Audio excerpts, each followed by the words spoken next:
Hello students, my name is Mayank Awasthi from राष्ट्र Bharti public inter college युक्ति मेधा foundation. हम लोग जेई नीट की प्रिपरेशन भी करवा रहे हैं। तो स्टूडेंट्स, आज हम लोग एक टॉपिक स्टार्ट कर रहे हैं, केमिकल काइनेटिक्स। ओके, तो ये केमिस्ट्री क्लास 12 का टॉपिक है, केमिकल काइनेटिक्स। बहुत सारे लोग इससे फेमिलियर होंगे। तो आज let us start about chemical kinetics. अच्छा, now when we are talking about chemical kinetics, basically जब हम केमिस्ट्री की बात करते हैं तो रिएक्शंस होती है हमारी लाइफ में। अगर आप देखेंगे आपके चारों तरफ बहुत सारी क्या होती हैं, रिएक्शंस होती हैं। तो केमिकल काइनेटिक्स क्या करता है? तो basically when you are talking about chemical kinetics, तो सिंपल आप कह सकते हैं it is the branch of chemistry. It is the branch of chemistry which deals with study of rate of reaction. Rate of reaction. अब देखिए मैंने क्या लिखा, study of rate of reaction.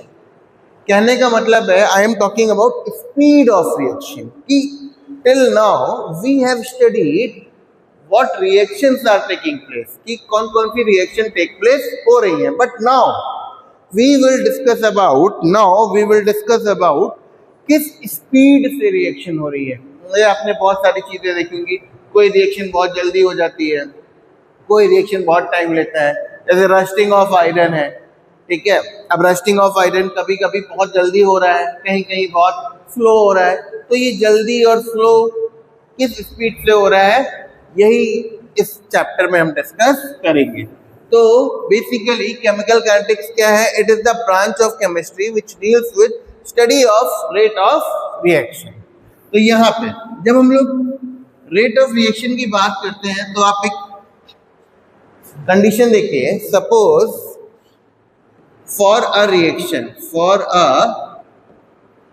Reaction, किसी भी रिएक्शन में दो पार्ट्स होते हैं। We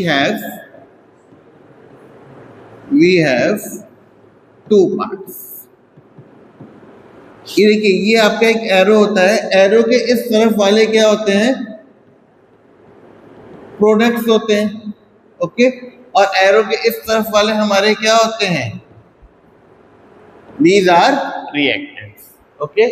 Now in a chemical reaction, reactant से प्रोडक्ट बनता है हमारा, रिएक्टेंट से प्रोडक्ट बनता है हमारा, ठीक है। तो जब रिएक्शन स्टार्ट होगी, इनिशियली आपके पास रिएक्टेंट तो है, बट आपके पास प्रोडक्ट नहीं है। भाई जब रिएक्शन स्टार्ट हो रही है, whenever the reaction is starting, at that time you are not having any product, you are only having reactants.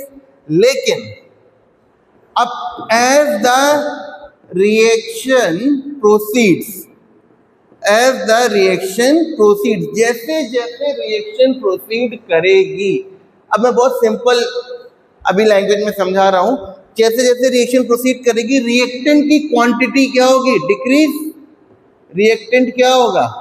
Decrease होगा। और प्रोडक्ट क्या होगा? इंक्रीज। ओके, अब गिवन टाइम में कितना रिएक्टेंट डिक्रीज हुआ या कितना प्रोडक्ट इंक्रीज हुआ, यही आपकी क्या है? Rate of reaction. अब यहाँ पे क्वांटिटी की जगह हम मोलैरिटी लेके चलते हैं। जनरली मोलैरिटी या प्रेशर, तो यहाँ पे हम क्या लेके चलते हैं? मोलैरिटी। और मोलैरिटी को हम क्या बोलते हैं? कंसंट्रेशन। मोलैरिटी को हम क्या बोलते हैं?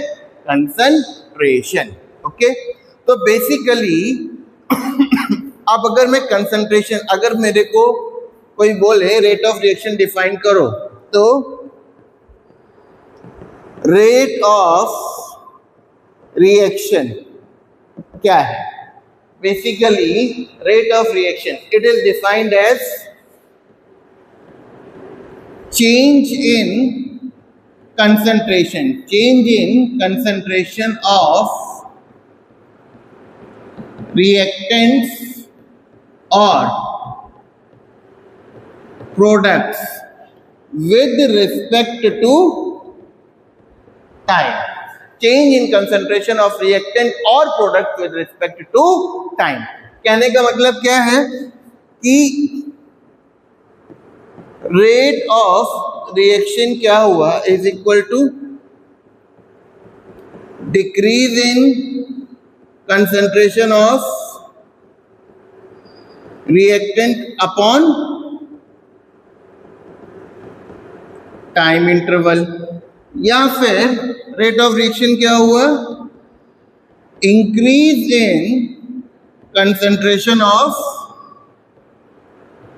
Products upon time interval. Okay, तो रेट ऑफ रिएक्शन बेसिकली क्या हुआ, या तो decrease in concentration of reactant या फिर rate of increase of concentration of product. अच्छा, अभी हम लोगों ने डिस्कस किया when I am talking about concentration. Concentration का मतलब क्या है, कंसंट्रेशन का मतलब यहाँ पे क्या है मोलैरिटी. कंसंट्रेशन का मतलब यहाँ पे क्या है मोलैरिटी है. तो अब अगर हम इसी फॉर्मूले के हिसाब से चले, अगर हम लोग इसी फॉर्मूले के हिसाब से चले तो बेसिकली क्या हो जाएगा, कंसंट्रेशन को हम डिनोट करते हैं स्क्वायर ब्रैकेट में.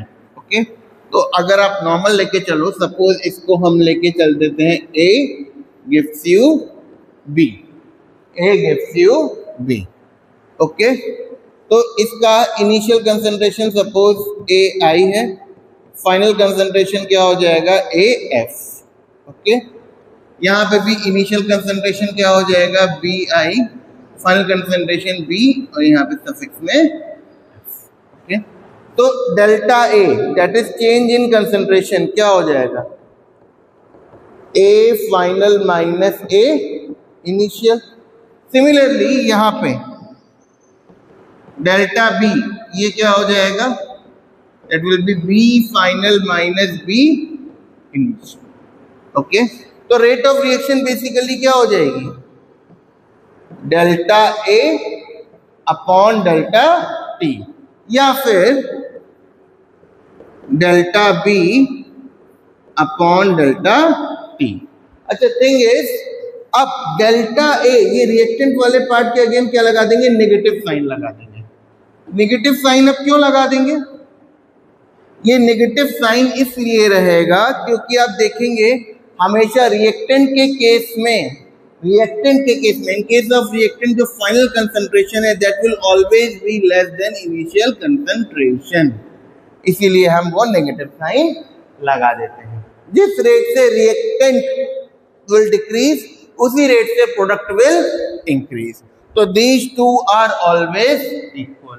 अच्छा, अब रेट ऑफ रिएक्शन की यूनिट क्या होती है, because we are taking molarity as the concentration. So अब यहाँ पे रेट ऑफ रिएक्शन की अगर कोई यूनिट बोले तो रेट ऑफ रिएक्शन मतलब कंसंट्रेशन की यूनिट क्या हो जाएगी मोल पर लीटर अपॉन में टाइम की सेकेंड.